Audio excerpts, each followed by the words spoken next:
Hey everyone, I'm very much long overdue for an update, and I actually got some logging lights and a microphone thing to test out because I actually wanted to make all the videos that I've made over the last 3 years public on a YouTube channel and hopefully, I don't know, connect with some people out there, help anyone, anything like that. So I thought it would be a good thing for me to focus energy on. So I got a $30 kit off the internet. I'm going to apologize in advance. I'm in the tiger room. As you can see, this is why it's called the tiger room. And I have a friend staying with us, and her cat is sleeping in the room, and he's a bit boisterous, and his name is Ninja slash I call him Mr. Jangles because of the obvious reasons he jangles a lot. So he might interrupt, and I do apologise, but it's a very cute interruption, so I'm sure you won't mind. I've got my book here. It's holographic. It's really cool, and it's got all my notes in it for things I want to tell you guys. Alright, so what are we up to? I had this year has been very slow. My last peg tube finally carked it, and I had to get a new one put in, and they put in a Mickey or MIC key port, which kind of looks like floaties. The tab on floaties that you blow up into on my stomach now. I had that put in on the 20th, so last week. I had that put in from the dangly tube that I had attached to basically my boob and under my armpit the whole time. So I've had tape under my armpit and on my boob for like since October last year, October. So my skin, I've got contact dermatitis and stuff. Like my skin is so irritated. I never used to react to anything, but it's just started reacting to it. If you have tape on yourself that much, and damp tape in the shower, it hates it. So this port is meant to be better. It's a little bit more fiddly. And there's also other problems with it. So basically, it leaks like a mother. I can't drink without it coming out the stoma. So if you can imagine me drinking, it comes out a hole in my chest. Not ideal. Not great for eating as well. I had a yogurt the other day, and it was like I nearly made my housemate, my friend that's staying with me. She was horrified. Dev won't be in the same room with me as I eat at the moment. The problem is some of it doesn't get in, which is a problem because I need as many nutrients as I can get. So the problem with that is the stoma was used to one size, and I'm not sure quite sure where to look for this logging thing. So if you like notice that I'm looking in different directions, it's because of that. Yeah. So basically, basically it does happen when you change from one port to another, and there will be an adjustment period, and you have to help it heal around the new port, and there will be leakage. And so currently we're trying, like, if we can't get it to heal on its own, then you have to kind of possibly, like, the worst case result is like you have to go in and get like it stitched closer, like try and, but that's not ideal because you want it to heal around it. You want it to be a good stoma and have a good seal, which is probably way too much information for everyone, but like if you can imagine, like, you don't want food coming out. The stomach acid is actually burning my skin. I've got like something, it burns and irritations from the stomach acid coming out the stoma. So it hurts like a mother. It's not great. It hurts like all hell. I was back in hospital only 2 nights ago because I was scared I was getting an infection. Black stuff was coming out my stomach. I hadn't eaten anything black. And the pain was ramping up. It feels like it did last time I had an infection, which was November last year. It felt like it did. And so basically, we went back in. I was in a lot of pain. They put me on morphine, then they put me on fentanyl. I had a reaction to the fentanyl. I couldn't breathe. And then they put me on more morphine. And then 6 hours later, a doctor came and saw me, and they were testing for all the sorts of of a bacteria that could be like infection wise, and doing a blood screen to make sure there was nothing in my blood, and there was nothing. But the leakage was a worry still. So they like I said, approximately how much was leaking, and it was getting worse. I should have said worse, like, because they were just like, oh yeah, okay, look, all right, well, it does happen, and it's got to heal around it. And I was just like, well, you don't understand. Like, I'm changing the padding like every time I eat or drink anything. I have to eat and drink lying on my back at the moment because gravity helps everything stay in, and I've got to stay like that. Like, you can imagine how inconvenient that is, and it totally rules out, fine dining and eating out anywhere, because I can't really do that. Not that I was doing that anyway, because currently it's lockdown here where I am in Melbourne. So,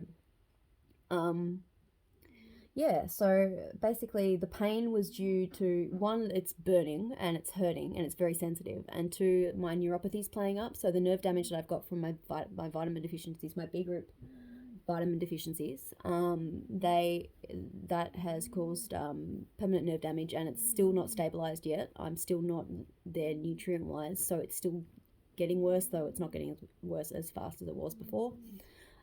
So basically, my nerve pathways are frayed, and so it's like a frayed wiring, and so they mess up all the time, and some things hurt when they shouldn't hurt, and some things don't hurt when they should, and the pain is always bad, or it feels like a different type of pain than it should. Like, I had toothaches the other week, and they were feeling like it feels like stinging in my teeth, and teeth shouldn't sting.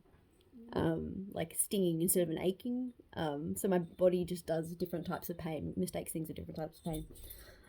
But yeah, no infection, and I've just got to keep an eye on it. If it doesn't go back in, I've got to go back in and get it stitched tighter from within, so through a gastroscope, and from the outside as well, because the stoma goes obviously through my stomach wall, through my abdominal wall, out to the outside. So it's going to be all the way through. It's going to be uniform. So what else is happening? Not much else. I'm just trying to stay healthy. I'm staying really, really quiet. I don't have a lot of energy for anything. I've noticed what I can and can't do is very limited with the feeding tube. I can't do a lot of things that I used to, even with the nasal tube. I'm very low energy. I sleep a lot, and that's why I don't respond. If anyone writes me messages, I don't respond usually, because by the time I see the message, it's been days, or I see it and I'm like, I'm going to write back to that, and then I fall straight back asleep. I did get diagnosed with ADHD as an adult. That's nothing not to do with anything, but it might explain, it helps me a lot, so it explains a lot for me. So I'm just learning about myself and how my brain works and the best way to get information in. And that's the most useful thing, actually, since getting diagnosed with ADHD, how to get information in and how I learn. Even though it's very hard for me to learn new things, I found better ways to help me if I'm trying to really retain important information. And that's been really useful. So my really good friend and I, basically, she was helping me access my health record by MyGov, because I'd never accessed mine before. And so I've always been on the wanting to have the energy to make a court case against the Austin Hospital for medical negligence for how I was treated there. And I've just never felt like I had the energy, or like I wanted to do it, but I've been like, I've got to invest my energy better, and it's not the best way to invest my energy right now. I've got to be healthy. But after she showed me how to access my health record, and I read the comments the doctors had written on there about me, at some of my darkest times, and I know exactly how I was at these times. I was at my wit's end. I was terrified. And what they were writing about, a terrified little girl, 4'0" girl, no threat to them at all, not rude or pushy, or just this tiny kid that was sick and scared. And what they were writing about me was absolutely disgusting. Like, they were refusing to help me. They decided before my last admission that they weren't going to help me anymore. Things about like putting their opinion rather than a medical fact in my medical records, so that other staff started treating me terribly. Their opinion that I had even though it wasn't proven at all by their psych teams, their opinion that I had an eating disorder, their opinion that I was just having adjustment difficulties and it was my anxiety playing up and there was nothing wrong with me and I was being a bit of a hypochondriac and a bit of a drama queen. Just their opinions, which led to other medical staff like my dietitian being absolutely awful to me at the Austin in my last 2 months there. That led to other staff, junior staff, making fun of me, nurses picking on me, because they all thought I was just wasting people's time when I was really seriously critically ill. And they just gaslit me and told me that it was in my head. What they were writing about me was disgusting, and that was it for me. I was like, they're gonna kill someone. They nearly killed me, and if someone doesn't have a dev advocating for them or someone to believe in them, someone else is gonna go home and die, and it's gonna be their fault, and it's gonna be too bad, so sad. Post-death autopsy kind of results. Like, well, what are we gonna do now? They're dead, and I can't. In all conscience, I can't live with that. That's not good enough to me. And I don't care about any money. I don't care about settlements. I don't give a shit. I care that it's someone's life. And so I contacted Morris Blackburn Lawyers as a start to see where we could go, and we've been putting together a case. And I know this could take ages, and I know I'm going to be facing off against a government-backed public health organisation. But I have the burden of proof on my side. I have everything in my health record. I have all my specialist reports from my current specialists who diagnosed me fully with everything. And I have a belief that I'm at least going to make them wet their pants a little bit. And that's the point. I want them to second guess how they're treating humans, like humans, people with lives, how they're writing about them and their records, how they're treating them face to face. And I'm absolutely sure they have time wasters and hypochondriacs in there. It's part and parcel of being a medical professional. But when it's proven that this person isn't lying, that you can't get a psychiatrist to diagnose them with an ED, then surely you can't just keep persisting with the fact that they have an ED when they don't. I just don't want someone else's life on my hands when I could stand up and say something, and so I am. David versus Goliath, I guess. So David is a tiny little sick girl with a feeding port. And Goliath, being the state government public health system. Anyway, what else did we find out? So, what else did we find out via my health record? We found out that virus, that infection that I only had a 60 to 70% mortality rate. So, it was like a 30% chance that I was going to survive it, and I did. Technically, I should be dead, and I'm not, and I weighed a lot less than I do now. I've put on a little bit of weight because the hormone drugs that I used to take for my PCOS and my endocrine problems became back on the market after being unavailable due to COVID, and automatically within the first couple of weeks of taking it, I just put on 3 kilos, without it, and now it's so easy to maintain it. I just don't do anything and my weight stays the same. It's 50. It's not it's a good base to not, I don't have to invest so much energy in, putting food in me all the time. My body just stays at a weight, and I can focus on, better things than eating all day, just staying hydrated and getting vitamins in. And instead of having to eat just lots of high-calorie foods, I can focus on the nutrient quality of these foods instead of just, what's the highest calorie? What can I use to get my calories in?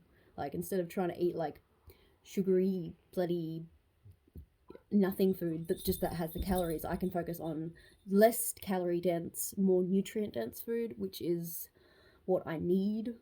So just to, maintain a health. What am I doing now? What did I write here? I've been focusing on what I can do. So what I can do and what I want to do for the rest of the year is if you guys don't know already, I've got a small business that I off and on do called Porn in Suburbia, which is an Etsy store and a craft and art collective, and like an eBay store that I run.